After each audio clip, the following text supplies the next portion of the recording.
You know, every single second, thousands of us click a button on our screens that we are all incredibly familiar with. Buy now.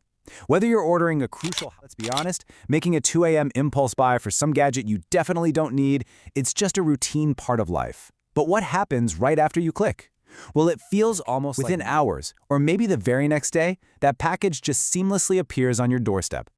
But here's the thing about magic. There's always a mechanism behind the trick, right? The consumer view is super simple. You tap your phone and a box shows up. But the hidden reality? It is absolutely behind every single fast delivery is a massive, incredibly complex operation that's entirely hidden from public view. We're talking billions of dollars poured into some of the most advanced, gargantuan ever built by human hands. And that brings us to a really fascinating multi-billion-dollar question. If these giant buildings cost hundreds of millions of dollars each just to construct and operate, how in the world do they actually generate a profit? Let's use that specific question to frame our entire journey today, and we'll shift our perspective from just thinking about simple logistics, hardcore economics. Welcome to today's Explainer. We're going to go deep inside one of the most valuable and sophisticated logistics networks on Earth to uncover the hidden economics of the Amazon warehouse empire. By the time we wrap up, you'll see exactly why these facilities aren't just big storage buildings, they are highly tuned, incredibly efficient profit machines. Okay, let's dive right into our roadmap for today. First, beyond the buy button. Second, inside the warehouse empire. View of a second. Number 4, the prime flywheel effect. 5, logistics as a service. Number 6, finally, the challenges of scale. So starting us off with section 1, beyond the buy button, more than a store. Most people naturally think of Amazon as an online store, which, makes sense. But that paradigm is actually incomplete. The reality is they are one of the world's largest logistics companies. Their true competitive advantage isn't just that they sell you products, it's that they can move those products faster than almost anyone else on the planet. And speed? It isn't just a nice customer convenience, it is a deliberate, aggressive business strategy. They purposefully place these massive fulfillment centers right next to major American cities so that the vast majority of us live within just a few miles of their inventory. Why do they do that? Simple. Faster delivery equals returning customers, and returning customers equal more profit. That continuous cycle is exactly why they pour literal billions into this network. Moving on to section 2, let's take a look inside the warehouse empire, a nationwide machine. The sheer mind-boggling scale of these places is actually kind of hard to wrap your head around until you really think about it. Just imagine walking into a fulfillment center that stretches for dozens of football fields. You've got towering shelves reaching several stories high, holding millions of diverse products. But, and here's the crazy part, instead of humans walking miles and miles all day just to find a book or a blender, an army of over 750,000 orange robots quietly glide across the floor.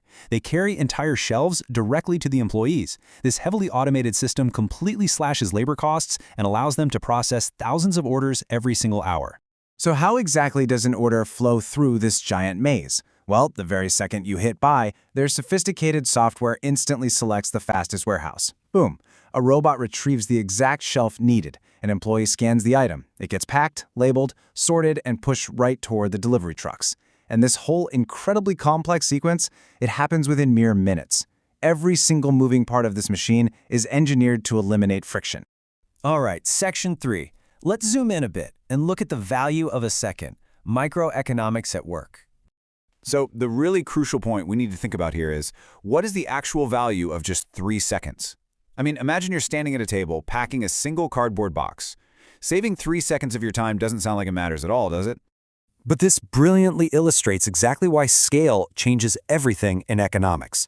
Sure, for one single box, saving 3 seconds has a completely negligible impact. But when you are packing millions of boxes every single day across the entire country, saving 3 seconds suddenly translates into thousands of labor hours saved, which equals millions of dollars saved every single year.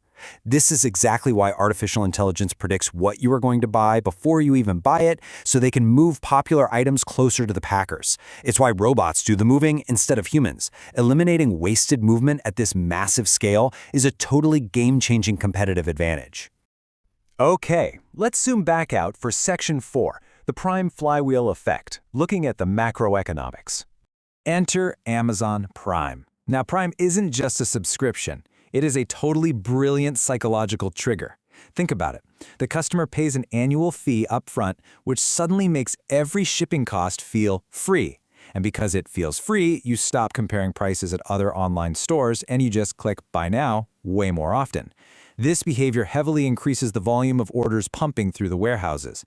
And as the warehouse gets busier and busier, those massive fixed costs, like the giant buildings, the army of robots, the electricity bill, they all get spread out over millions of additional packages. Which brings us to a foundational business concept: economies of scale. Because Amazon has so many orders flying through their system, their average cost to ship a single package drops incredibly low. It basically creates a giant economic moat around their business. It becomes financially devastating, if not completely impossible, for a new competitor to match their delivery speed and their low prices at the same time.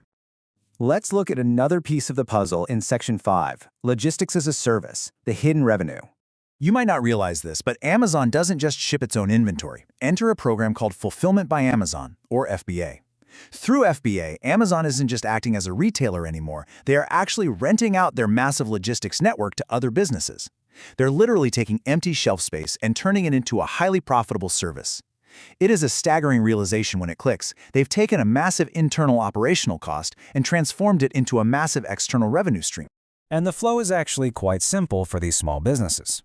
Thousands of independent sellers just pack up and send their inventory directly to Amazon's warehouses.